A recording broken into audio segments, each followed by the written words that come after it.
Did you know that there are people generating millions of dollars of sales in just a few days thanks to TikTok?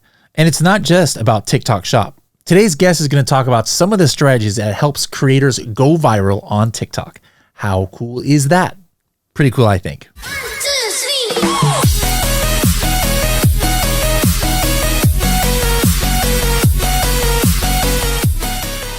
Hello, everybody, and welcome to another episode of the Serious Sellers Podcast by Helium 10. I'm your host, Bradley Sutton, and this is the show that's completely BS-free, unscripted, and unrehearsed, organic conversation about serious strategies for serious sellers of any level in the e-commerce world.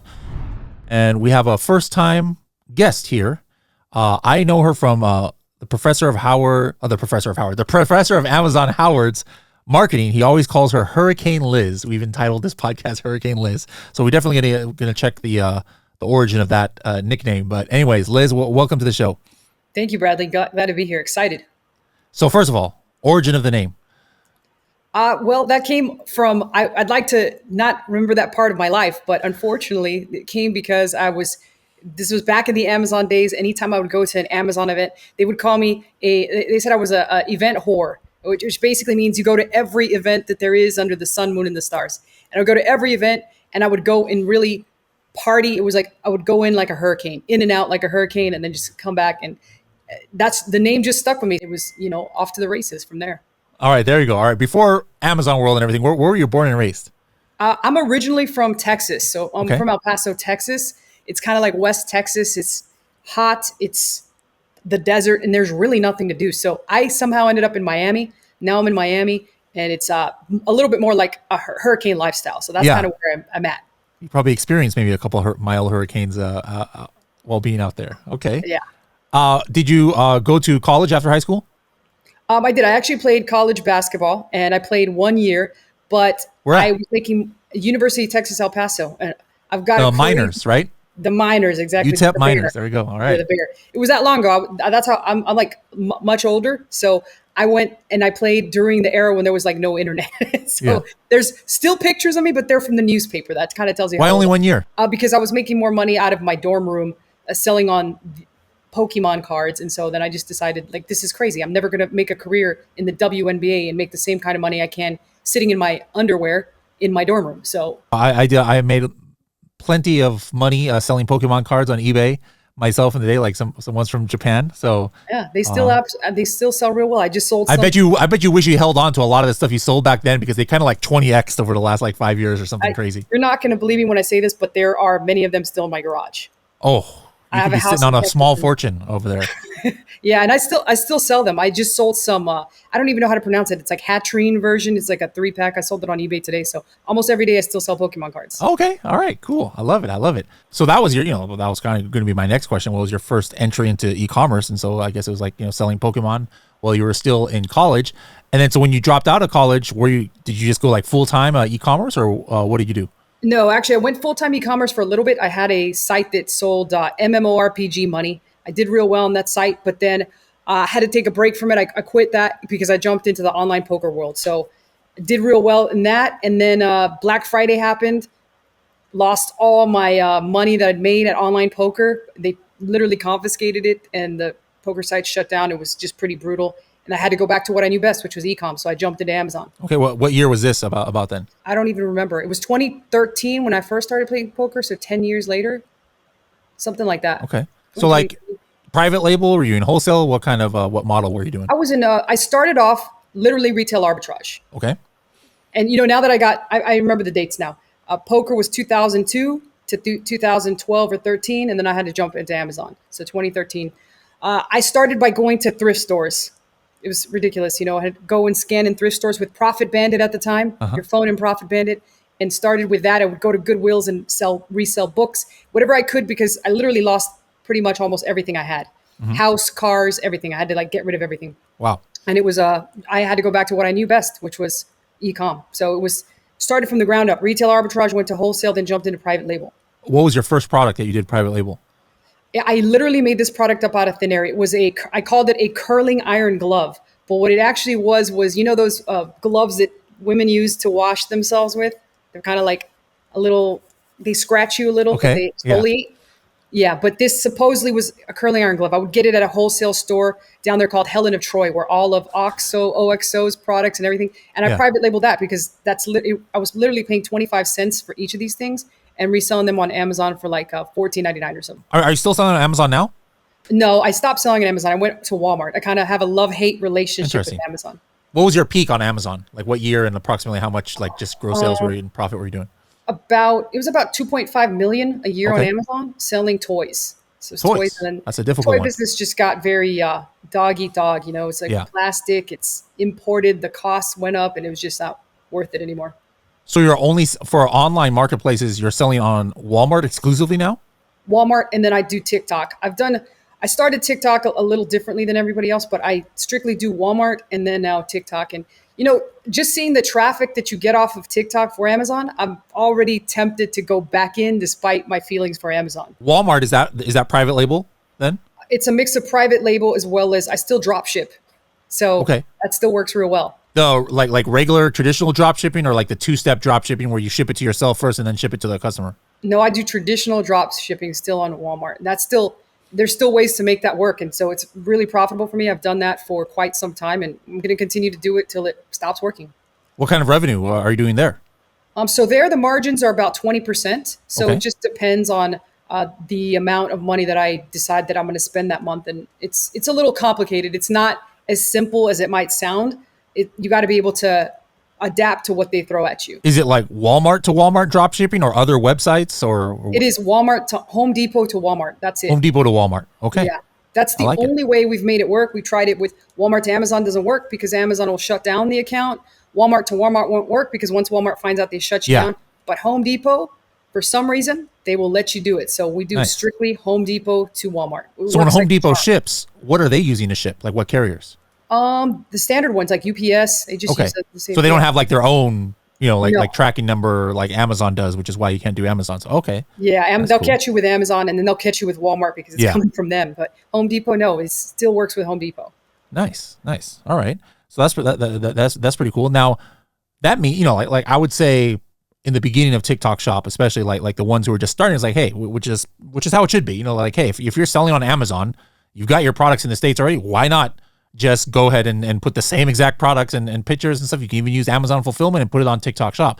But obviously you're not selling on Amazon, so you must have gone a different route. So how did you get started on TikTok Shop without having Amazon private label first? So I got started in TikTok. This is kind of a funny story. I was actually in China for one of Howard's events in China, Howard Tai's events. Uh-huh. It was about 6 years ago. I want to say it was 7 years ago. And I was at that event and I saw the craziest thing. I saw these grown men on their phones I think you couldn't even peel these guys off the phone. It was like peeling something off of the window. You couldn't get them Okay. off the phone. And I was like, what on earth are you guys looking at? And they were like, it's TikTok. And I'm like, what is TikTok? I had no idea what this was, but I was so I couldn't believe that these guys wouldn't get off their phone. So I came back to the US so excited. I was like, oh my God, this TikTok thing is so crazy. I didn't even realize that it was like going on in China. And about a year later, I was still so excited about it. I went to a mastermind I was in at the time called Genius Network.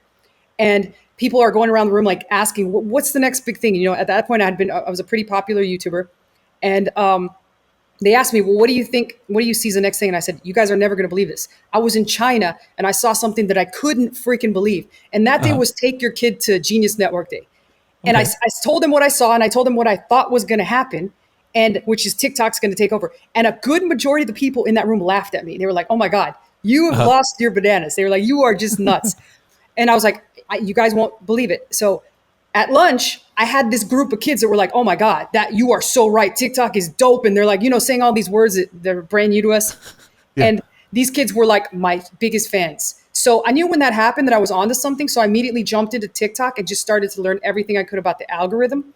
And then This is way before even TikTok Shop started. This is just regular TikTok we're talking. This is regular TikTok. So I got so good at it that I started to get a bunch of influencers to approach me and people that were not even known. And they were like, well, can you make us go viral on TikTok? And basically at that point, that's when I started to look at different strategies to use to be able to do that. And I've worked with some of the biggest influencers out there and gotten them billions of views from the strategies that I've kind of like learned. And then naturally just jumped into TikTok Shop from that.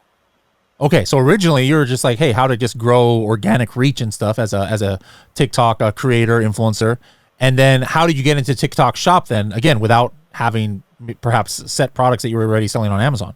So I had a client at the time that was kind of pressuring. They're like, we need to get on TikTok Shop. We need to get on TikTok Shop. So I was like, all right, let's just figure it out. Like, let's just jump in there and figure it out. So I just jumped in there and then just kind of learned what was going on and understood what what it required to be go viral at the time, which was a very simple formula. And as you know, things they kind of evolve. So at that time, it was very different, and things have already drastically changed. So that's sort of I just jumped in there. Obviously, TikTok Shop is still new, but it's been out there for a couple of years now. So there are some people who actually know what they're doing. So you referenced Howard earlier there. Howard's getting together yourself and a few of these TikTok and TikTok Shop experts for this event in Vegas. What can you tell us about that event? Like what can people expect? Yeah, so this is our second event, and at this event, it's just kind of the evolution of what's happened in the past 6 months. It seems like the profits are going smaller and smaller, and the reality is that they are because of all these costs that are just growing, and the fact that like creators are now kind of becoming a little bit more diva. Before they weren't as big divas. Like influencers used to be the biggest divas, right? Everybody complained about working with influencers, but now it's kind of the same thing with creators. You're starting to see them evolve also, and you're starting to see them not as enthusiastic to do content, not a little bit high. They want more money, and the content, the quality content is slowly going down. So it's kind of like there's certain headaches that people have got to learn to maneuver around that is getting very frustrating for most sellers. How many days is this event going to be, and what are people going to learn outside of like dealing with influencers and other strategies? So it's a 3-day event. And in those 3 days, some of the major points that you guys are going to learn is things like the creators, how to deal with them, and more importantly, how to really shift your business so that you take control of everything. And what I'm talking about that is how to be able to build your own in-house content creation team. That way you're controlling what goes out. You get the exact amount of videos you want. And most importantly, it eliminates the commissions and it reduces the ad spend, the ads that you have to spend, because a lot of these creators now, they don't want to do, if you're going to run ads to their video, they'll argue with you that they don't want to do it if they're not getting their same commission. So it's kind of becoming a little bit more impossible. So it's a lot easier when you control the creative, and now you can run ads to it if you have an in-house content creator that made it, and you don't have to worry about having to pay these like inflated commissions and the ad costs. Okay. So it's sort of like a couple things that we'll discuss on how to do that. And then lastly is just how to capitalize on AI. And this is something that a lot of people aren't doing because a lot of people come from this thought process that AI can't sell. Like AI influencers are not made to sell. And they say that there's like no evidence that they can sell as well as a human. And I feel that while that is somewhat true, I think the reality is that a human's output cannot equal the output of AI. So that's the thing. It's more like a game of numbers right now for AI. So it's this idea of quality over quantity as a human, but with an AI, quantity over quality. So that's some of the things we're going to discuss, how to do all that and how to automate it to really kind of bring up your margins. All right, cool. So if you guys are interested, this is not an affiliate link. There's no, it's just a short link I'm making here, h10.me/TikTok Vegas. So h10.me/TikTok Vegas. It's going to be like right at the end of the Prosper show. So for those of you who are going to Prosper, if you're a bigger seller, like if you're brand new, I'm not sure this is for you. This is, Howard's events are super high end. This one's probably like $6,000-$7,000 or something. So this is for, hey, some established sellers and people ready to take action. I'm trying to see if I can get this covered myself under my company budget to get out to. But I would love to see you guys out there. h10.me/TikTok Vegas. That should take you to the event. For whatever reason that link doesn't work, just let us know in the comments below. Are you one of the presenters there at the event? Yes, I definitely will be presenting there. Correct. And do you want to know what I'm going to be presenting about, Bradley? That was my next question. You read my mind. Excited. I was so excited I jumped the gun there. So I'm going to be talking about, I'm going to actually show people the proof of a brand that's done millions of dollars in a single month using AI. So I'm going to show them exactly what they did and how they did it. AI as far as like the content generation, or what part did AI play in that? It was content generation, correct. So then it's like, instead of relying only on influencers to make videos, you have your own brand's TikTok, and from there make your own stuff go viral, kind of. Correct. You have an army that you don't have to worry about paying commission to. And then when you run ads to them, you don't have to worry about the commission either, because it's pure ad spend to make these videos either go viral organically or with your ad spend. just in general, AI or not, what are some tips? Like maybe somebody couldn't care less about TikTok Shop, but they just want to, trying to grow their own influence or just try and grow their brand's presence. For whatever reason, they don't want TikTok Shop, but they know that if they have a strong brand on TikTok, it'll probably feed sales to their Amazon because people go over there. What are some tips you can give on how to, like if it's cadence and how often you have to post, the length of post, what kind of post? TikTok is not all just about doing quick dances and stuff. What are some things that brands can do to mark a presence for themselves on TikTok? So that's a very good question. And it's just this simple. People overcomplicate it. So number one is you can have multiple accounts. So that's the number one thing that I would do is have multiple accounts. And number two is, contrary to popular opinion, you can post that video multiple times, even on the same account. There's just minor modifications you need to make and that you can make to post the same content over and over. So that's trying to get to see if one of them goes viral or something. To go, not just that, but just to get views. So there's plenty of traffic that you can get directed to Amazon by just putting as much content as you can. Like the more content you can put out, the better. And what kind of content is your recommendation? It could be really anything. It could be if the brand owner wants to talk about the brand, that'll work. If he wants to generate content with AI, that'll work.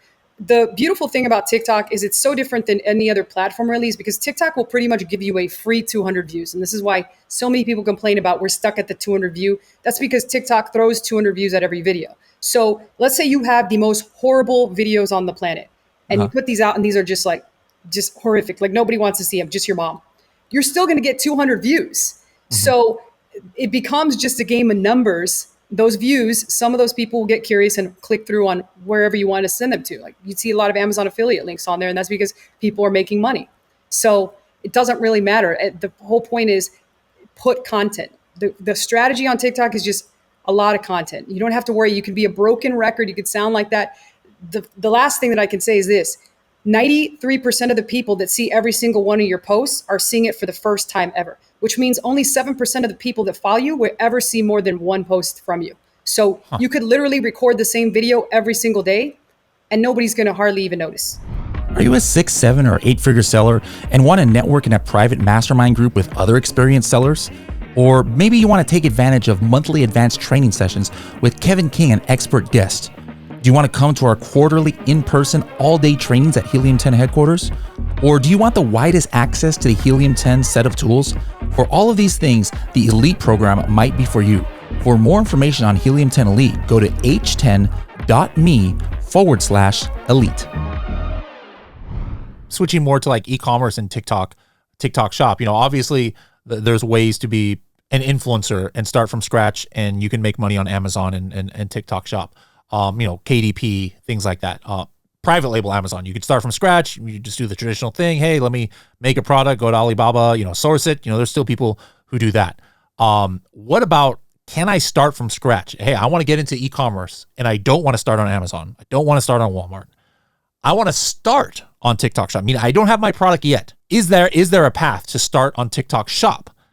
And even without before a product, like maybe it's some kind of drop shipping, or maybe I'm looking for demand on TikTok Shop and I make a product based on the demand I see. I'm just throwing out random stuff here. What is a path, if there is one, to do something like that? Yeah, there absolutely is, and a lot of people have actually done this and have had very surprising results. I'll give you 2 examples, and they're probably the 2 of the biggest brands on TikTok right now. One of them is I Am Stormy Steele, who broke the single-day live stream record. She did over 2.2 million in a single day live streaming. And she started everything on TikTok, just documenting her progress and how she started. And the second one is Simply Mandy's, who was a Mexican immigrant that had failed at many businesses and then decided, let me put this product on TikTok. And by her not only doing content for it, but also doing live streams, that brand also has made over $1 million in sales in a day on a live stream alone, not to mention how much content they create for the brand that brings in hundreds of thousands and even millions of dollars a month for their brands. How do you get people to go to your live? Or, do you have to have a lot of followers, or how do you make it go viral, et cetera? No, you don't have to have, you can have 0 followers. TikTok rewards consistency. So what you've got to do is you've got to just start doing something. It could be your product or it could be anybody else's product, and consistently carve out this time every single day to go live for a bit.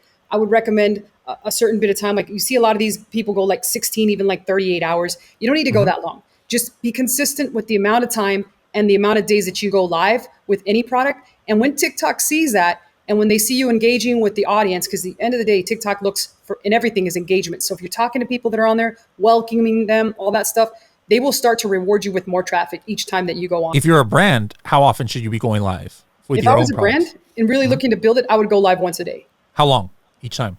So I would go in spurts. Contrary to popular opinion, a lot of people think that you've got to go, like some of these brands go for hours. Like some of these clothing brands are on there for 8 to 10 hours. I would shoot for 1 to 2 hours consistently. And you could be talking about the same kind of products because it's different people who are going to come on the live too? So or should you always be doing different things? It depends how many products you have.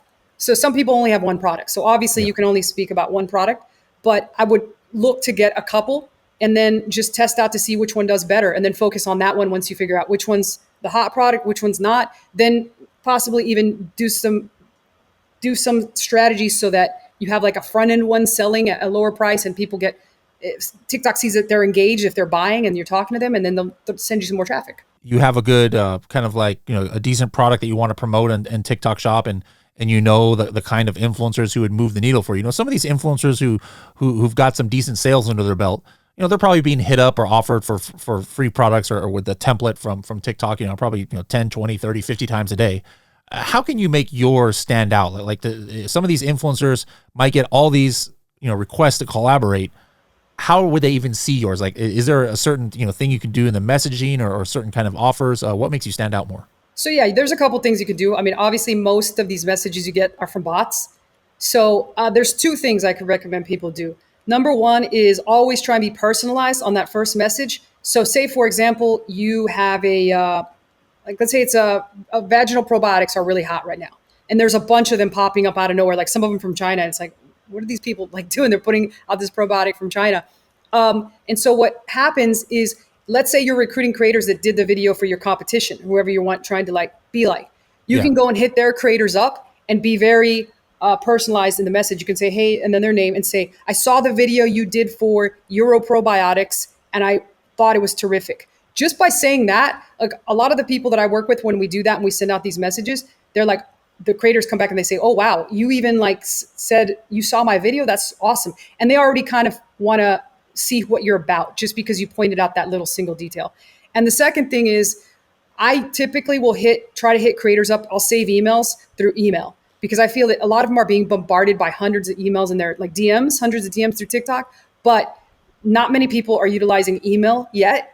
And when you get an email, and you see that there's a person's name on it and not a brand, you're more than likely to answer them via email. We can keep the topic on TikTok or anything like e-commerce related, money making. What kind of tips, YouTube, anything out there you can give some of our listeners? I think that the biggest tip that I can give people is because, like I told you, I did YouTube for years and years. I've had 2 big channels, and I quit long form a couple of years back. I say a year and a half back. And the reason for that is that it's just so much easier to put out a short form content video and get 10 times the amount of traffic than it is all the effort you got to put into long form. So the thing that I always tell everybody, no matter what you do, if you've got a brick and mortar, no matter what you do, I would stop whatever you're doing. And if you're not on TikTok, figure out how to get on there, because it's so easy to whip out multiple videos that are high quality on a day-to-day basis that you're missing out on so much traffic. So that would be my biggest tip. I'm like a huge TikTok fangirl. And like I told you, I've done YouTube for the longest time, made a lot of money on there, and it's just not my platform anymore. You talked about advertising. It's like some videos that get traction and then doubling down and advertising. What kind of ads are those called? Like do you have budget recommendations or kind of just some strategic things that you could say about that aspect of things? Yeah, with ads, what we typically look for is any creators that have a certain amount of sales. We'll typically look at 2 or 3 because we want to start fast out of the gate as soon as we have some that have 2 or 3. And we throw them all into an ad set and we just see what they can do. That's usually our first ad. Let's see if any one of these, like the algorithm optimizes and it just takes off and it starts getting a lot of sales. And if it does, then we'll separate it and then put it in its own ad set and then just rinse, repeat with other videos that are generating sales. So there's really no magic to our approach. It's kind of like a shotgun approach, and let's just see which one rips and then move on and get some more in there that rip. And that's kind of how we go about and do it. Pretty quick and simple strategy at the beginning. What are some other strategies that people are doing as far as how they're monetizing big reach on TikTok? Obviously the no-brainer is sending to TikTok shop. It's native and everything. And then another thing is, like you had mentioned already today, sending people to Amazon. Are there any other clients you have or people in your network who are doing other things on different platforms, like they choose to instead to send to Shopify or they're trying to get on a mailing list or something like that? Or is it pretty much just either TikTok Shop or Amazon you should be promoting? No, you can literally generate traffic for just about anything. So one of my clients, and this was one of my biggest clients that I've ever had, from all the traffic that we generated for him on TikTok and the email list that he grew, he had a span of 4 days where he made 1.5 million on their e-com store off of one single product. Wow. And this was all because of TikTok and all the traffic that TikTok generated. So you can very easily build an email list, very easily just from the fame that you grow on TikTok. Like, people will start to realize who you are, and literally you can become famous. You can create somebody's fame from scratch on TikTok. You can manufacture the whole thing if you do it right. How would I go about doing that? So the way that you'd go about doing that, and this is the reason that people won't do, is because it's very time consuming. You'd have to have dozens and dozens of accounts, in some cases hundreds of accounts, and you'd have to multi-purpose content and post it on there. So you as a creator have all those accounts, and then what is each of those accounts doing? Like following each other or doing what? No, just posting videos. Oh, wow. And then you're trying to find the one account that starts going off, or? Yeah, so I did this I have a good friend of mine, and I had an hour consulting call with Myron Golden, and I taught him this. I was like on his jet, and I literally taught him this strategy. And I said to him, I looked at his accounts, and he had an account for a long time and it wasn't doing that well. So I sat down with him and his team and I said, all right, you need to start more accounts. An account that he started immediately after that call took off and surpassed his original account that was 2 years. It had been started 2 years prior to that. And the new account just went viral and took off. So it's sort of like, think of it like this. Every account out there is it's almost like you're gambling. It's not guaranteed to go or get as successful as the other because of the different paths of all the people that see your content. So one piece of content, one account could go viral just early on because of that content. And from that point forward, it has a huge favor with the algorithm. So the name of the game is really like rinsing and repeating the account creation process, throwing away the accounts that just flat out suck and are duds, and then just multiplying the ones that are taking off. So would this all, like if I was a brand, I could do that too. But then if so, like I would have to have unique handles or names for each one, right? Correct. Yeah. And the best way to do it, Bradley, is to not make it seem like they're all from the original brand. You want to make it seem like you got fanboys and fangirls that are creating these accounts for you, so that's the best way to do it. And that's the way I see a lot of people do that. But I see a lot of people where they want to have too much control and like, let's make all these look branded, which is really like, at the end of the day, it doesn't really matter. People are going to consume this content and they consume it like they're hypnotized by this content and they could be watching it for hours and hours. You talk a lot about different strategies and stuff. How about a quick hitting one, like we call it the 60-second tip of the day. So it could be about YouTube, could be about TikTok, could be about the best Tex-Mex food in El Paso to eat. I don't care. What's a 60-second strategy you can give people out there? If I give people the best Tex-Mex thing, they would be angry. It's Chico's Tacos in El Paso. That's just hands down. But that's not going to be my strategy. Right now, what I would focus on if I was a brand looking to create my own in-house content is it's called AI with green screen. And this is just the ability to put an AI in front of the green screen. And like I said, a lot of people are going to say like, that doesn't sell. But I'm telling you, it sells, and it sells so well if you put the AI just in front of a green screen, and it works out because you can just hammer out hundreds and hundreds of videos. And if you play your cards right and you at least have a couple accounts, you could put those videos on all those accounts. Interesting. All right. AI with green screen. Now, I assume you'll get more into details at the TikTok masterclass in Vegas about some of those strategies. Oh yeah, I'm going to show you how certain brands have been using these to make millions of dollars. So you get to see all that and more. So again, h10.me/TikTok Vegas, h10.me/TikTok Vegas to get more info on that event. I should be there, and I'll be at Prosper obviously as well as there. So you can meet myself and Liz and pick our brains about whatever you want. And also the professor of Amazon himself, Howard Tai. But if people want to reach out to you separately, how can they find you on the interwebs out there? Yeah, I'm just connected with Howard. I work with Howard on all his TikTok clients. So I'll be, what is his website? The same one that you just said. EliteSellersSociety.com also. All right, perfect. All right, well, Liz, I'll be seeing you in a few weeks, and thanks for all the strategies you've been giving us. There's some things I think I might have to try for some of my accounts on there too. Awesome, Bradley. Looking forward to seeing your content out there.